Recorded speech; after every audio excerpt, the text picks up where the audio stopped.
Los hospitales son la cuna de muchas historias, unas más escalofriantes que otras. Esta es la historia de mi abuelo de parte de padre, Gerardo, quien hace unos años me contó esta historia antes de morir. Gerardo me contó que cuando era niño tuvo una época bastante complicada. Su padre se encontraba bastante enfermo y él tenía que estar a su cuidado. Lamentablemente, la enfermedad de su padre había avanzado tanto que no tuvo más remedio que llevarlo al Hospital Eugenio Espejo, uno de los hospitales más antiguos de la ciudad de Quito. A pesar de estar bajo el cuidado de muchos doctores y personal de dicho hospital, antes se recomendaba que un familiar esté junto al paciente por si se presentaba alguna emergencia. Y sobre todo, en el caso de Gerardo, pues su padre ya se encontraba en sus últimos días. Los días pasaron y mi abuelo me contaba que era casi imposible dormir, pues las habitaciones eran compartidas y eran tan grandes que a cualquier mínimo ruido causaba un eco que lo hacía realmente insoportable. Sin embargo, lo peor que iba a vivir en aquel hospital estaba por venir. Mi abuelo me contó que hubo una noche donde un ruido lo despertó y sin darle mucha atención se levantó al baño a orinar. Cruzó todo el pasillo, que a pesar de estar sin luz, lo hizo sin ningún inconveniente. Pero sin haberlo imaginado, al regresar, se toparía con el mayor susto de su vida. Una silueta fantasmal se estaría cruzando rápidamente por uno de los pasillos que llevaban a otra habitación, dejando un ambiente helado y triste.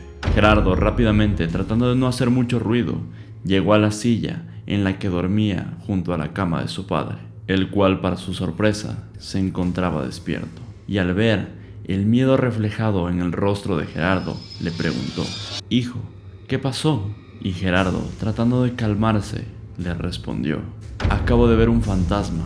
Una sábana blanca estaba flotando en el pasillo».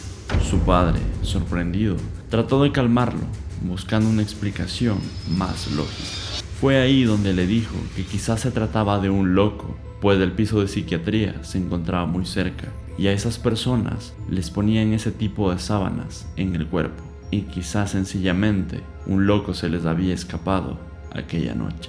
Al día siguiente, Gerardo no podía dejar de pensar en lo que había visto la noche anterior, como si muy en su interior sabía que no iba a ser la última vez que tendría contacto con este espectro. Cayó la noche y las horas pasaron hasta que el reloj marcó las 12 de la noche. Y fue ahí cuando el ambiente nuevamente se comenzó a enfriar, de tal manera como si estuviese anunciando algo.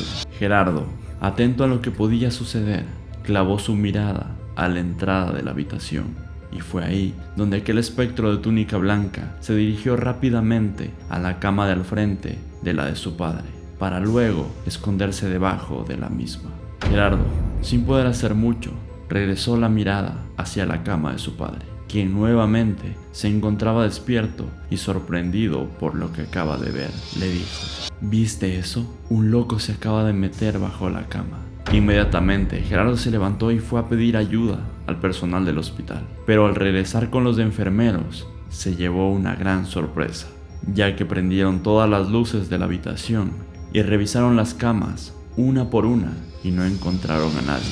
Lo que sí había pasado es que el hombre frente a la cama de su padre, donde este espectro se había escondido, había fallecido. Es ahí donde el padre de mi abuelo entendió lo que había sucedido. Ese no había sido un fantasma, era la muerte quien estaba buscando un alma que ya estaba lista para irse.